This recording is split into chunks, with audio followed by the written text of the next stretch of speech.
All right. This is a massive get for us at Sporting News. We've got the number one contender to the WWE undisputed Universal title. We've got a birthday boy this week as Uh-oh. well.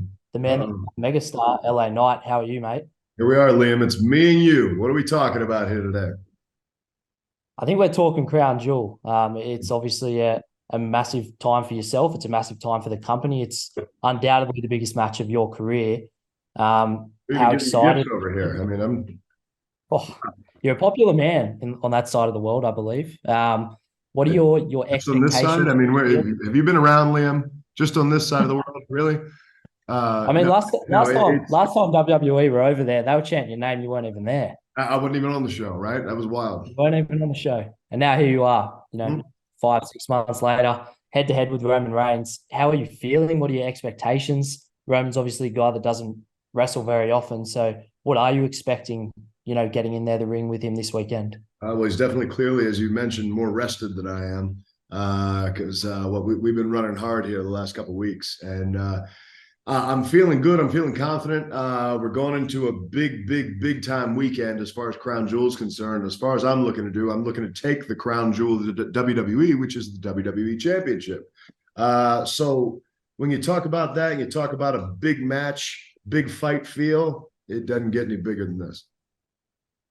You mentioned the fact that obviously Roman is coming into this a little bit more well rested than you are. Obviously, the part-time schedule that big stars in WWE have had over the years, it's always been a sticking point for guys that are there, busting their ass week in, week out, whether it be on SmackDown or Raw. How much extra motivation does that give someone like yourself going into a match like this against someone like Roman? I'll be honest, I don't even think about it a bit because let's look at what Roman's done. He's earned that. The fact that he's able to go and wrestle, I guess, limited dates and whatnot, he has earned every right to do that. And with that in mind, I want to go ahead and take a little chunk out of that and take my own right to make myself that special attraction that can walk in, take the title, and then look, man, if he is indeed healing up injuries or whatever it is. I don't know what the deal is, but he said on the internet, I've been in the lab working on this, that, whatever. Okay, cool. Well, if that means that the load is just a little too heavy, then I tell you what, I can go ahead and lighten that load up just a bit to the tune of about 15 pounds of that title belt you got. Obviously, this last little period where you have been sharing the screen with Roman and Paul Heyman, they're obviously guys that have been at the top for a while. John Cena is another guy that's obviously been in the top for a really long time. What kind of lessons have you learned from working with those guys in the past, month or two? And has it changed your mindset in any way? Actually, yeah. After man, I can't remember when it was, but at some point I was sitting down with Cena and we just had a little chat, and just with like some different things that we were going back and forth with and talking about.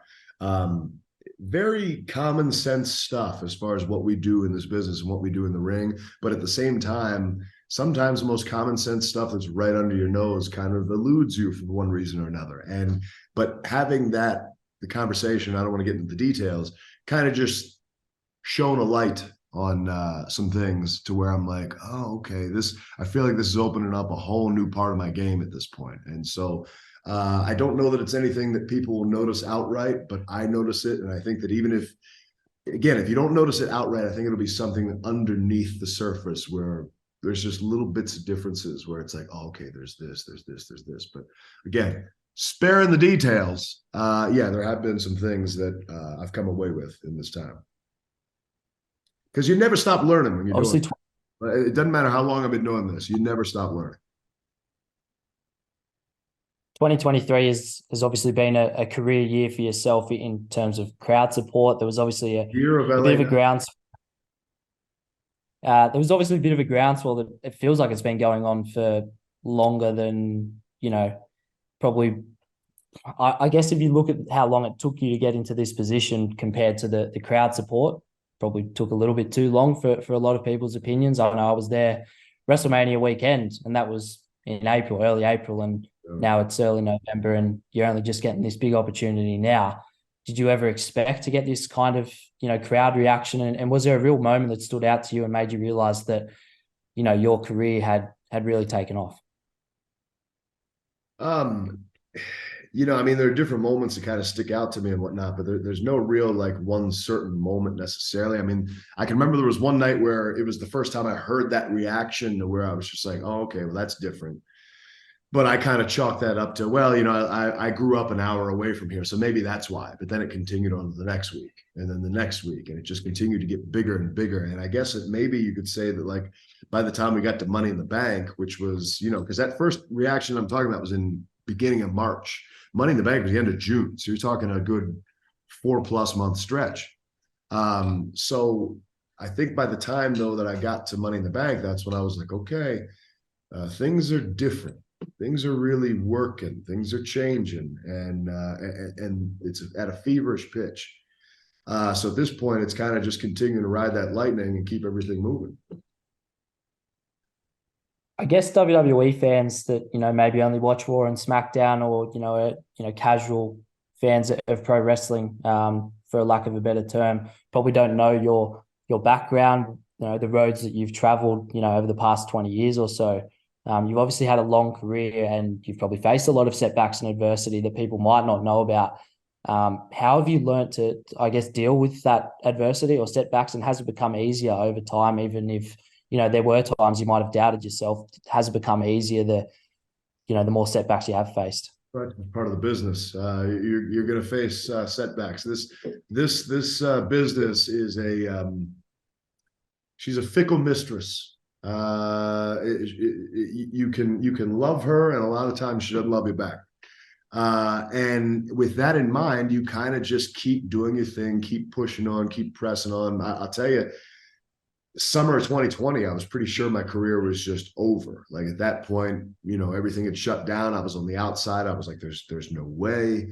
Obviously, people make a big deal about my age, but my age doesn't really make a difference because the way that I take care of myself.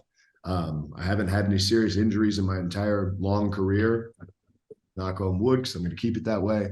I've never had like any major surgeries.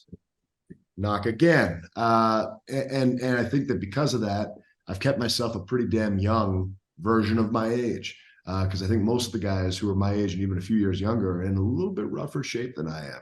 And whether that's a schedule thing, maybe they had a harder schedule than I did, I don't know.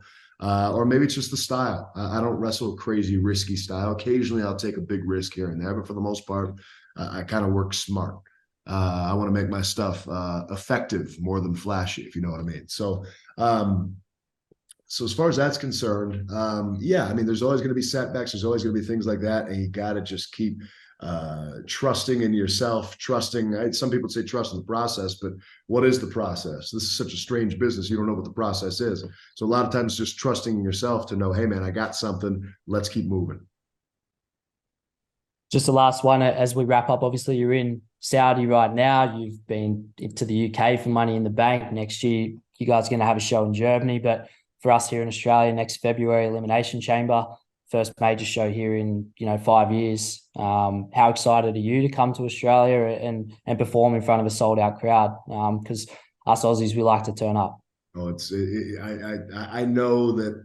I think the pre-sales are coming up not too long from now, and with that being the case, I would imagine those tickets are going to go quick.